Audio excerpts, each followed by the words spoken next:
বাড়িওয়ালা নাই রে বাড়ি, নাই রে দুনিয়াতে।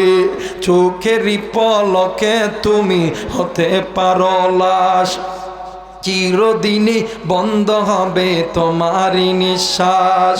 হবে এলান তোমারই নাম, হবে এলান তোমারই নাম মসজিদের মাইকে। বাড়িওয়ালা নাই রে বাড়ি, নাই রে দুনিয়াতে। বাড়িওয়ালা নাই রে বাড়ি, নাই রে দুনিয়াতে। লা ইলাহা। কেন গুনাহ করো, গুনাহ করো যুবক, তুমি কেন গুনাহ করো? এ যুবতী, কেন তুমি গুনাহ করো? কেন তুমি আল্লাহর কাছে মাপ চাও না? তুমি আমি যদি এই গুনাহ লইয়া আল্লাহর কবরে যাই, বাজান রে, আল্লাহর একজন বান্দা ছিলেন, একজন গোলাম ছিলেন, নাম হইতেছে আল্লামা ইবনুল জাওজি রহমতুল্লাহ আলাইহি। বন্ধু, আল্লাহর বান্দা অনেক কিতাব লিখেছে, এর মধ্যে একটা কিতাব, ওই কিতাবটাই আমার কাছে আছে।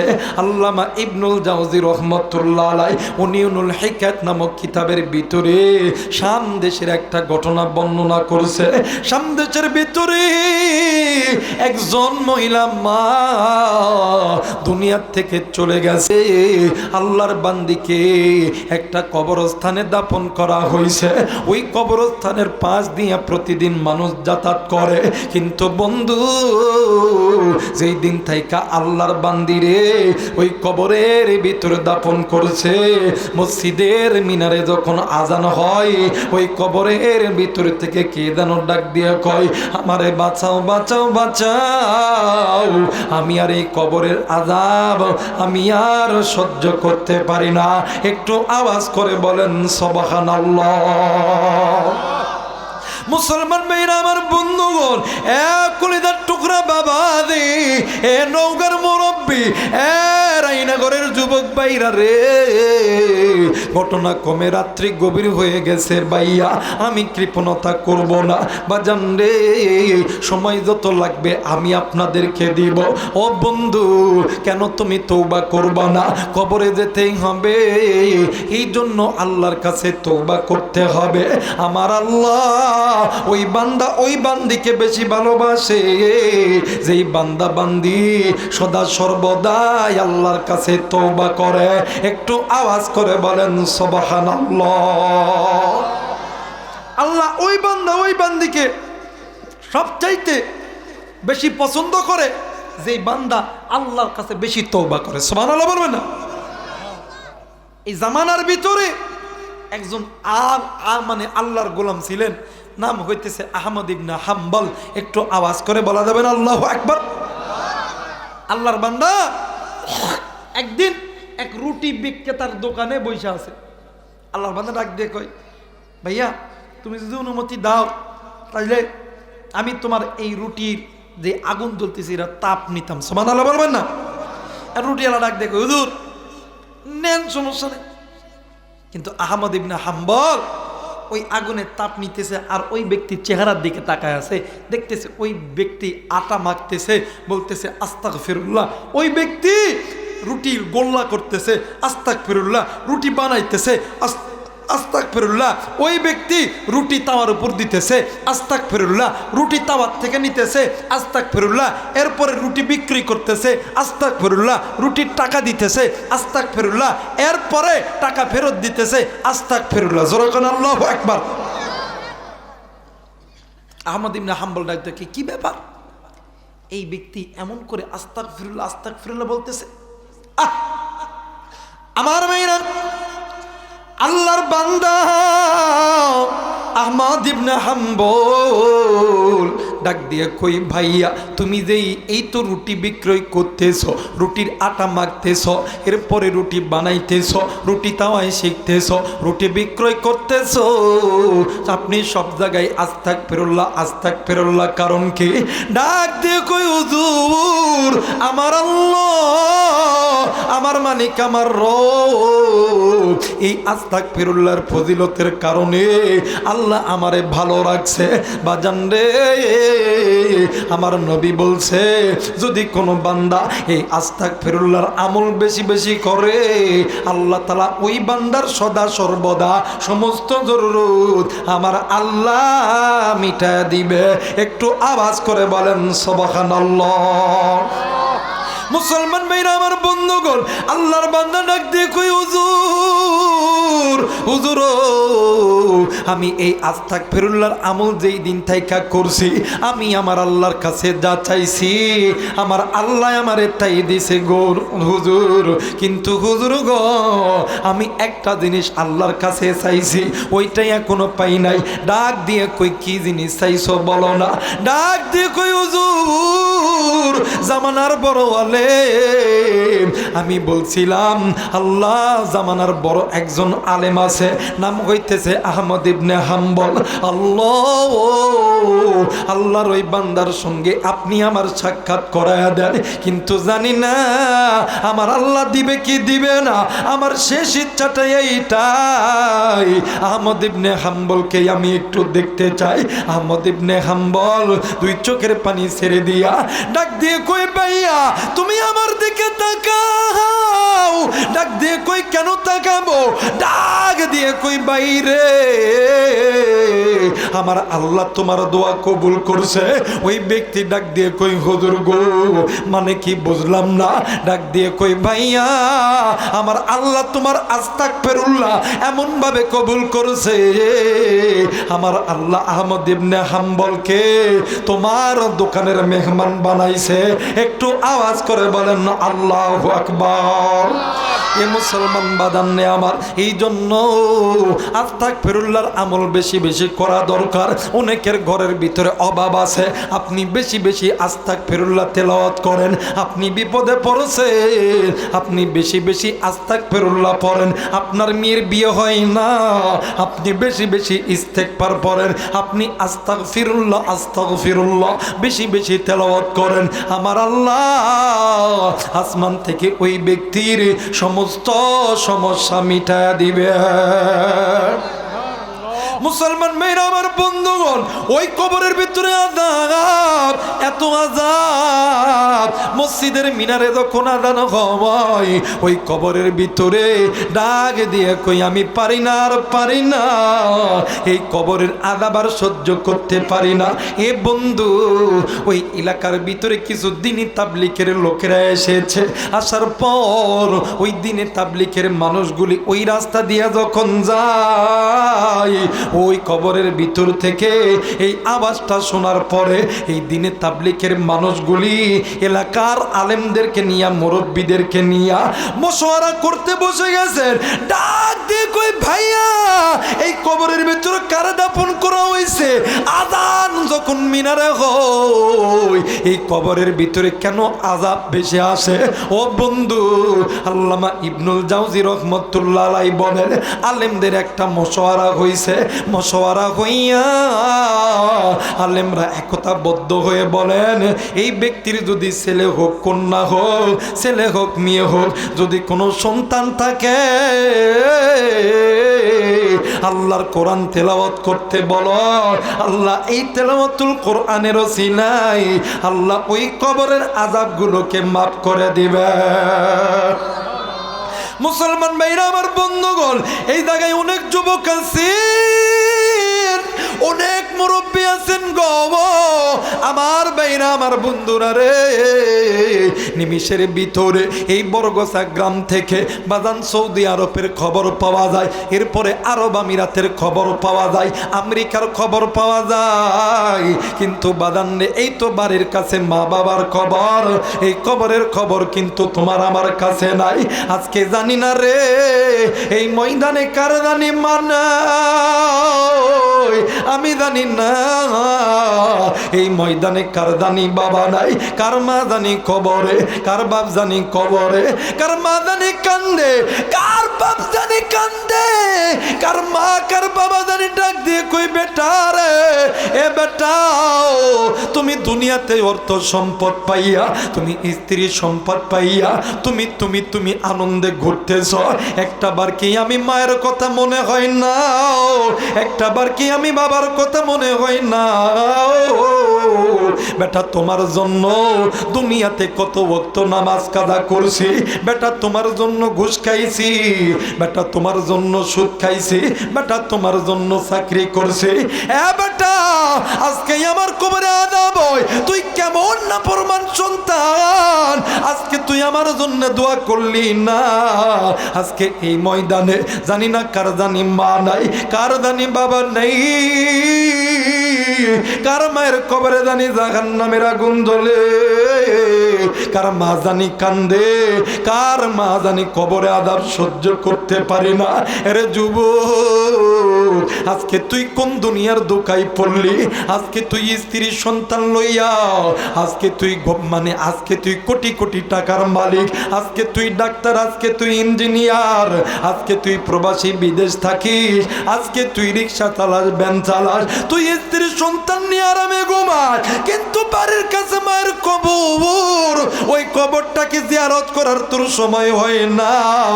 আজকে ওই মা বাবার জন্য কোন কোন নেককার সন্তান আমি মুসাফিরের সঙ্গে, আমি গোলামের সঙ্গে দোয়া কইরা বাড়িতে যাবেন, নেককার সন্তানগুলো হাত তুলবেন না, ফরমান সন্তানগুলো উঠাইবেন না, নেককার সন্তানগুলো দুই হাত উঠিয়া আল্লাহরে দেখান, নারায়ে তাকবীর, নারায়ে তাকবীর, নারায়ে তাকবীর। মুসলমান ভাইরা আমার বন্ধুগণ, হাতটা নামায় নেন, আলেমদের মশওয়ারা হয়ে গেল, এই লোকের যদি কোনো সন্তান থাকে কোরআন তেলাওয়াত করতে বলো, এরা বন্ধু ওই ব্যক্তির বাড়িতে যাইয়া খবর নিয়ে দেখে মাত্র একটা বাচ্চা বয়স হইতেছে 5 বছর। ও বাজান, ওই বাচ্চাকে ডাক দিয়ে কই বাবা তুমি কি কোরআন পড়তে পারো? কই না না না, আমি মারা যাওয়ার, আমার মা মারা যাওয়ার পর আমার বাবা আমারে কষ্ট কইরা মানুষ করছে, তুমি কোরআন পড়তে জানো না। এলাকার আলেমগুলো ইয়া কথা বদ্ধ হইয়া ডাক দিয়ে কই ভাইয়া তুমি কি মাদ্রাসায় পড়বা? ভাইয়া কই মাদ্রাসায় পড়লে কি হবে? কই মাদ্রাসার পড়ার কারণে আমার আল্লাহ তোমার মায়ের কবরে আযাব আল্লাহ তাআলা মাফ করে দিবে। একটু আওয়াজ করে বলেন সুবহানাল্লাহ। হায়রে তিনি মালিক, তিনি খালিক, বলেন না তিনি মালিক, তিনি খালিক, তিনি দুনিয়ার মহাজন। হায়রে যার সাথে মোর বান্দায়াসের মন, বলেন না যার সাথে মোর বান্দায়াসের, একটু বললে কি গুনাহ হবে? বললে কি গুনাহ হবে? বলেন তো আপনার আমার মন কার সাথে বাঁধা? এই কথাগুলো কি বললে কি গুনাহ হবে? একটু বলেন না যার সাথে মোর বান্দায়াসের মন, হায়রে যার সাথে মোর বান্দায়াসের মন। হায়রে তিনি খালিক, তিনি মালিক, তিনি খালিক, তিনি মালিক, তিনি দুনিয়ার মহাজন। হায়রে যার সাথে মোর বান্দায়াসের মন, হায়রে যার সাথে মোর বান্দায়াসের মন। লা ইলাহা, আর ধরে লা ইলাহা ইল্লাল্লাহ, লা ইলাহা, লা ইলাহা ইল্লাল্লাহ, লা ইলাহা, লা ইলাহা ইল্লাল্লাহু মুহাম্মাদুর রাসূলুল্লাহ। সকলেই পড়ি সাল্লাল্লাহু আলাইহি ওয়াসাল্লাম। বলেন তো দেখি আপনার আমার নবীর নাম কি? কথা কয় না? মুহাম্মাদুর, ওই নবী আপনার আমার জানের জান, পরাণের পরাণ, উম্মতের কান্ডার, রহমতের ভান্ডার, এতে কোনো সন্দেহ আছে? কথা কেন সন্দেহ আছে? দেখলে ছবি পাগল হবি, দেখলে ছবি পাগল হবি, থাকবি না ঘরে থাকতে। তোমার আমার আপন যিনি কান্দে বসে মদিনাতে। বলেন না, তোমার আমার আপন যিনি কান্দে বসে মদিনাতে। কথা বলেন ঠিক কিনা? দেখবে সবই পাগল হবি, দেখবে সবই পাগল হবি, থাকবি না ঘরে বসে। তোমার আমার আপন যিনি কান্দে বসে মদিনাতে। তোমার আমার আপন যিনি কান্দে বসে মদিনাতে। লা ইলাহা, জোরে লা ইলাহা ইল্লাল্লাহ, লা ইলাহা লা ইলাহা ইল্লাল্লাহু মুহাম্মাদুর রাসূলুল্লাহ। সকলেই পড়ি সাল্লাল্লাহু আলাইহি ওয়াসাল্লাম। দুইটা হাত উঠো করিয়া তিনটা তাকবীর দিবেন। যারা যারা চান আজকের মাহফিলের দোয়া আল্লাহর কাছে কবুল হয়ে যাক, দুইটা হাত উঠান, তিনটা তাকবীর দিবেন। নারায়ে তাকবীর, নারায়ে তাকবীর, নারায়ে তাকবীর। আল্লাহ কবুল করুক। জোরে বলেন আমিন। আরেকবার বলেন আমিন।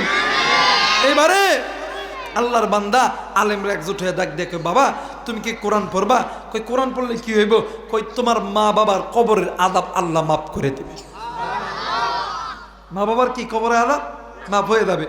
আল্লাহর কোরআনের ভিতরে আল্লাহ বলেন, ইন্না নাহনু নাযালনা যিকরা ওয়া ইন্না লাহু লাহাফিজুন। আল্লাহ বলেন, বান্দা এই কোরআন নাযিল করছি আমি, হেফাজত করবো আমি। বাদান এই আয়াতের তাফসীর করতে যাইয়া এই এশিয়া মহাদেশের ভিতরে সবচেয়ে বড় ইলমুল মাদারেস হইল দারুল উলুম দেওবন্দ মাদ্রাসা। এই দেওবন্দ মাদ্রাসার আমাদের একজন মুরব্বী ছিলেন আল্লামা কাসেম নানতুবি রহমতুল্লাহ আলাই। তিনি বলেন যে বান্দা বান্দির সিনার ভিতরে আল্লাহর কোরআন সংরক্ষিত করা থাকে, ওই কোরআনওয়ালা সিনা দুনিয়ার কেন আখিরাতের আগুনেও জ্বলবে না, পানিতেও ডুববে না, আমার আল্লাহ হেফাজত করবে। শুধু তাই নয়, এই কোরআন যার সিনার ভিতর থাকবে, এর মা বাবা, এর আত্মীয় স্বজনগুলো দুনিয়া কেন জাহান্নামের আগুনে জ্বলবে না, আমার আল্লাহ হেফাজত করবে। কোরআনের দাম আছে না? কথা বলেন আছে না? আমার ভাইরা, আমার বন্ধুগণ, এখন এই কোরআন মুসলমান মানি না। এই কোরআনে আল্লাহ বলছে, বান্দা তোমরা জাহান্নামের আগুন থেকে বাঁচার জন্য বান্দা তোমরা মসজিদে ঢোকো, নামাজ আদায় করো, বান্দা তোমরা রমজান মাসের রোজার কায়েম করো, বান্দা এই রোজা করার দ্বারা বান্দা আমি আল্লাহ তোমাদের অন্তরে তাকওয়ার ফ্যাক্টরি দিই, বান্দা তোমরা হজ করো, বান্দা তোমরা মালের যাকাত দাও। আমরা কি করি? কথা কেন আমরা কি করি বলেন তো দেখি? নামাজ পড়া কি? কথা কয় না। নামাজ পড়েন না? পড়েন না? নামাজ পড়া কি? আর একবার বলেন। হজ করা, যাকাত দেওয়া, পর্দা করা, সুদ খাওয়া। অনেকে আবার চিঠি কইতেছে, কি দিয়ে কইতাম, তাই না? এরপরে পিতামাতার খেদমত করা, জোরা কয় না গা? অনেকে চিন্তা করতেছে, আল্লাহ কি কইতাম, কি কইতাম। আফসোস লাগে মুসলমান ফরজগুলো মুসলমান মনে রাখে। বলতে কি কষ্ট হয়? নামাজ তো পড়ি না, রোজা করি না, হজ করি না, যাকাত দেই না, জবান দিয়ে বলবো, এতেও কষ্ট লাগে। কথা কয় না কে? নামাজ পড়া, সবাই বলতে পারে নামাজ পড়া। এই ছোট বড় ড্যানবাম নজরা দিজেরা কইব না, দেখবেন ওটা ওই গ্রুপের লোক। কথা কয় না কে? ওটা কোন গ্রুপ জানেন তো? ওইটা ওই গ্রুপ, ওই খাইলে সিদ্দিক বারে বুদ্ধি। কথা কয় না কে? ওটা ওই গ্রুপের লোক। খাইলে সিদ্দিক বারে বুদ্ধি, শরীয়তের মোল্লারা কিতা জানে। কথা কয় না কে? এরা আবার বড় বড় ফতুয়া দেয়, ডাক দেখে মোল্লারা কি জানে, মোল্লারা কি জানে। আর হাই হাই নামাজ নাই রোজা নাই, গরু ছাগল নিয়ে যার ডাক দেখো তোমার নামে দিলাম পাড়ি নদ ডাইক বাবা বাবা কান্দানি। কথা কয় না, কথা কয় না, কথা কয় না। আমার ভাইরা, আমার বন্ধুগণ, এমন লোক আছে না? কথা কয় না, আছে না? আমার ভাইরা একটু আওয়াজ করে বলবেন, নামাজ কি? জোরে বলেন। রোজা কি? হজ করা কি? যাকাত দেওয়া কি? মহিলাদের পর্দা করা কি? পিতা মাতার খেদমত করা ফরজ। অনেক লোক আছেন যে পিতা মাতার খেদমতের কথা কইছি, অনেকে মুখ লড়াতে। আমি দেখছি, আমি জানি সমাজের ভিতরে অনেক লোক আছে ভাই, নামাজ পড়ে, রোজা করে, হজ করে, যাকাত দেয়, কিন্তু মা বাবার খেদমত করতে চায় না। কথা কয় না কে? এই কিছু লোক হুজুর কাঁধে হাত দিছে রে, বাস্তব যে রেডে। আল্লাহর কোরআন বলেন, وَقَضَى رَبُّكَ أَلَّا تَعْبُدُوا إِلَّا إِيَّاهُ وَبِالْوَالِدَيْنِ إِحْسَانًا। আল্লাহ বলেন, এই বান্দা, আমি আল্লাহর অনুগত্য ইবাদত করার পরে তোমরা খেদমত করবা তোমার মার, তোমরা ইহসান করবা, তোমরা দয়া করবা তোমাদের মা বাবার উপর। নির্দেশ কার? মুসলমান ভাইরা আমার, বন্ধুগণ, কোন দিকে কোনো নজর নেই। এ রায়নগরের বাবাজিরা, এ বরগছের মা বোনেরা, মোবাইল থাকলে রেকর্ড করে নিবেন গো। যুবক, তুমি রেকর্ড করে নিবা। বাজান রে, হৃদায়তের মালিক আমরা বক্তা নয়, হৃদায়তের মালিক হইল আমার আল্লাহ। আমার আল্লাহ বলেন, ইন্নাকা লা তাহদি মান আহবাবতা ওয়ালাকিন্নাল্লাহা ইয়াহদি মান ইয়াশা। হৃদায়তের মালিক হইল আমার আল্লাহ, কিন্তু বাজান রে, কখন কার কথায় কার হেদায়েত হয়ে যাবে এইটা আমার আল্লাহ ছাড়া কেউ বলতে পারে না। এরা বন্ধু, আল্লাহর নবীর জামানার ভিতরে নবীর একজন সাহাবী ছিলেন, নাম হইতেছে হযরতে আলকামা রাদিয়াল্লাহু তাআলা আনহু। বাজান রে, মৃত্যু যন্ত্রণায় ছটফট করতেছে। আলকামার বিবি নবীজির দরবারে গেছে, ডাক দিয়ে কই, নবী গো,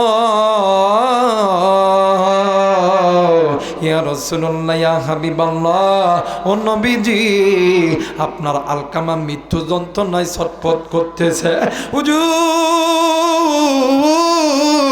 ইয়া রাসূলুল্লাহ, ইয়া হাবিবাল্লাহ, আপনার আলকামার জবানটা বন্ধ হয়ে গেছে। আল্লাহর নবী তড়িৎ গতিতে আলকামার বাড়িতে চইলা গেছে, যাইয়া দেখে রে, আলকামার চোখ দিয়ে পানি পড়ে, আলকামার জবানখানা বন্ধ হয়ে গেছে। আল্লাহর নবী ডাক দিয়ে কই, সাহাবী, তোমরা জলদি করে আলকামার মায়ের কাছে চলো। বাজান রে, আল্লাহর নবী আলকামার মায়ের কাছে যাইয়া দেখে মা জননী এতিমের মতন ডুকরে ডুকরে কান্দে। আল্লাহর নবী ডাক দিয়ে কই, মা, ও মা, তুমি তোমার সন্তানকে মাফ করিয়া দাও গো মা। মা জননী কোনো কথা বলেন। আল্লাহর নবী আলকামার সামনে এসে হাজির হইছে। ও বন্ধু, এই দিকে আল্লাহর নবী আলকামার চেহারার দিকে তাকাইয়া আমার নবীজিও কান্দারে। নবীজির সঙ্গে সঙ্গে নবীজির সাহাবীরাও ডুকরে ডুকরে কান্দে। ইতিমধ্যে জিবরাইল আমিন হাজির হয়ে গেছে। জিবরাইল আমিন ডাক দিয়ে কই, নবী গো, ইয়া রাসূলুল্লাহ, ইয়া হাবিবাল্লাহ, আপনি কেন কান্দেন গো নবীজি? আল্লাহর নবী ডাক দিয়ে কই, জিবরাইল, তুমি কি দেখো না আমার সাহাবী আলকামা মৃত্যু যন্ত্রণায় ছটফট করতেছে, কালেমা নসিব হইতেছে না। জিবরাইল আমিন ডাক দিয়ে কই, হুজুর, ও নবী গো, আপনার আলকামা আল্লাহর আদালতে ধরা খেয়ে গেছে। আল্লাহর নবী ডাক দিয়ে কই, সাহাবী, বুঝলাম না, বলো না। ডাক দিয়ে কই, নবী গো, ইয়া রাসূলুল্লাহ, ইয়া হাবিবাল্লাহ, আপনার আলকামা আল্লাহর হুকুম মানত, আপনি নবীর সুন্নত তরিকায় চলতো, কিন্তু নবী গো আপনার আলকামা মায়ের কথা ভালো মতন শুনতো না। আমার মেয়েরা, আমার বন্ধুরে রে, আল্লাহর নবী দুরদিয়া আল্লাহর নবী চলে গেছে আলকামার মায়ের কাছে। মায়ের কাছে যাইয়া আল্লাহর নবী ডাক দিয়ে কই, মা গো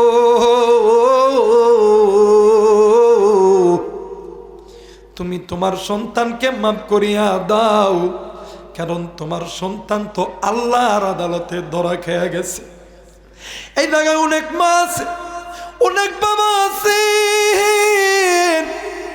কোনদিন আপনি সন্তানকে বদদুয়া যেন কইরেন না গো মা, সন্তানকে বরদুয়া যেন কইরেন না।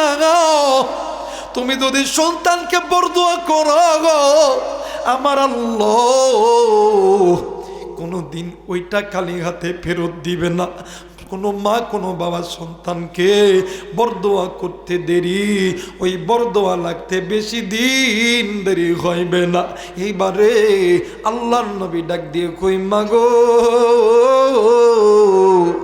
ও মা তুমি তোমার সন্তানকে মাফ করিয়া দাও। মা জননী কোনো কথা বলতেছে না।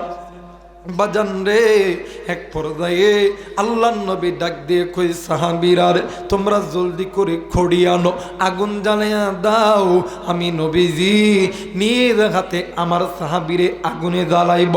এ বন্ধু, মা জননী দুই চোখের পানি ছেড়ে দিয়া মা জননী ডাক দিয়ে কই, নবী গো আলকামাই আমার সন্তান, এই দুনিয়ার জমিনে এমন কোনো মা নাই রে, এমন কোনো বাবা নাই, সন্তান বিপদে পড়লে সন্তানকে কেউ যদি মারে, কেউ যদি গালি দেয়, দুনিয়ার কোনো মা কোনো বাবা সহ্য করতে পারে না। মা জননী ডাক দিয়ে কই, নবী ও নবী গো আপনি আমার সন্তানকে আপনি কেন আগুনে দিবেন? নবী আমার ডাক দিয়ে কই, মা গো ও মা তুমি যদি তোমার সন্তানকে মাফ না করো, আমার আল্লাহ কোনোদিন তোমার সন্তানকে মাফ করবে না। বাজান রে, আল্লাহর নবী যখন এই কথা বলছে, ডাক দিয়ে কই, মা গো তুমি কেন তোমার সন্তানকে, মানে তুমি কেন তোমার সন্তানের উপরে রাগ করে আছো? মা জননী ডাক দিয়ে কই, নবী গো যেই দিন থাইকা এই সন্তান আমার পেটের ভিতরে, হুজুর ও নবী গো ওই দিন থাইকাই আমি মা ভালো মতন খাইতে পারি না, ভালো মতন মানে ভালো মতন ঘুমাইতে পারি না, ভালো মতন বসতে পারি না। এরে যুবক, তোমার বোন থাকলে, তোমার স্ত্রী থাকলে জিগাইবা, যেই মায়ের পেটে বাচ্চা আসে যায় ওই মা ভালো মতন খাইতে পারে না, যা খাই তাই আবার বমি হয়ে বাইর হয়, রাত্রিবেলা ঘুমাইতে পারে না, ড্যান কাত বাম কাত হইতে পারে না। মা জননী ডাক দিয়ে কই, নবী ইয়া রাসূলুল্লাহ, ইয়া হাবিবাল্লাহ, নবী গো এই সন্তানের জন্য আমি মা কতই না কষ্ট করছি, বালিশের কাঁথারে ধরে ধরে টানছি। হুজুর ও নবী এই সন্তানের জন্য আমি মা কত রক্তকরণ করছি নবী গো। শুধু তাই নয়, আমি মা মানুষের বাড়িতে বাড়িতে কাজ করছি। এই জায়গায় এমন বাবা আছে, এমন মা আছে, সন্তানের খুশির জন্য বাবা রিক্সা চালায়, বাবা ভ্যান চালায়। এই তো বাজান ইরির সিজন, বাবা সকালবেলা ঠান্ডার ভিতরে ওই ক্ষেতের মধ্যে যায় কাজ করে, বাবা ডাক্তার, বাবা মাস্টার, মা জননী মানুষের বাড়িতে বাড়িতে কাজ করে। এ বন্ধু, মা জননী ডাক দিয়ে কই, নবী গো ইয়া রাসূলুল্লাহ, ইয়া হাবিবাল্লাহ, ও নবীজি, এই সন্তানের জন্য আমি মা মানুষের বাড়িতে বাড়িতে কাজ করছি নবীজি। মানুষ আমারে যতটুকু খানা দিছে ওই খানায় আমি খাই নাই, আমি ওই খানায় আমার সন্তানকে খাওয়াই। হুজুর ওগো নবী, রাত্রি বেলা যখন ঘুমাইতে যাই আমি মা ক্ষুধার যন্ত্রণা সহ্য করতে পারি না। ওগো নবীজি, আমি মা ক্ষুধার যন্ত্রণা সহ্য করতে না পারিয়া আমি আমার নিজের পেটের ভিতরে আমি নিজে পাথর লাগায় ঘুমাই গো নবীজি। ও নবী, আজকে ওই সন্তান তো আমার কথা শোনে না। ও নবীজি, আমি মা তো কষ্ট পাবো।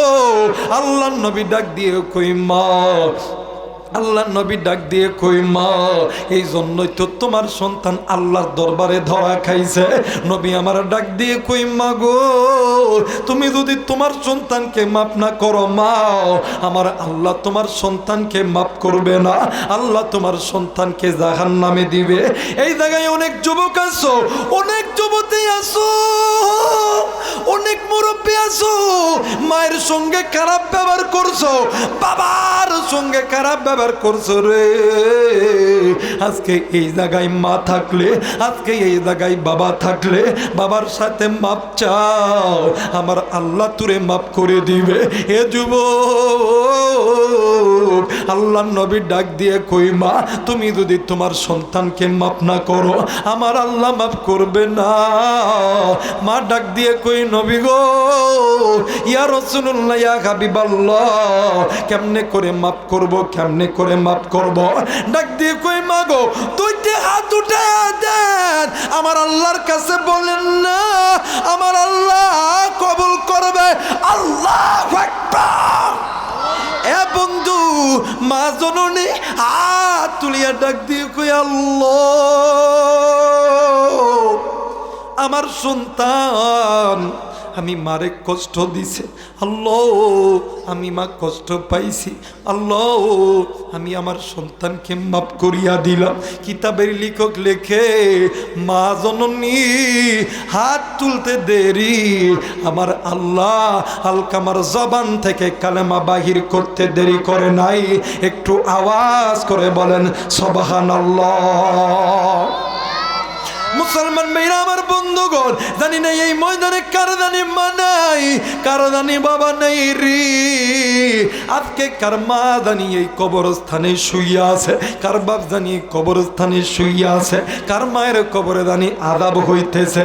বাজান রে, আল্লামা ইবনুল জাওজি রহমাতুল্লাহ আলাইহি এ বন্ধু কিতাবের ভিতরে বলেন, এক মানে কিছু আলেম মিলিয়া ওই সন্তানকে মাদ্রাসায় দিয়েছে। ওই সন্তান মাদ্রাসায় ভর্তি হওয়ার পর উস্তাদের মুখে তেলাওয়াত করছে বিসমিল্লাহির রহমানির রহিম। যেই দিন থেকে সন্তান মাদ্রাসায় ভর্তি হইছে ওই দিন থেকে আমার আল্লাহ আজান হইলে ওই কবর থেকে আওয়াজ আসে না। তার মানে কিতাব প্রমাণ করে ওই কবরে আর আযাব নাই, ওই কবরটাই আল্লাহর জান্নাতের বাগান হইয়া গেছে। একটু আওয়াজ করে বলেন সুবহানাল্লাহ।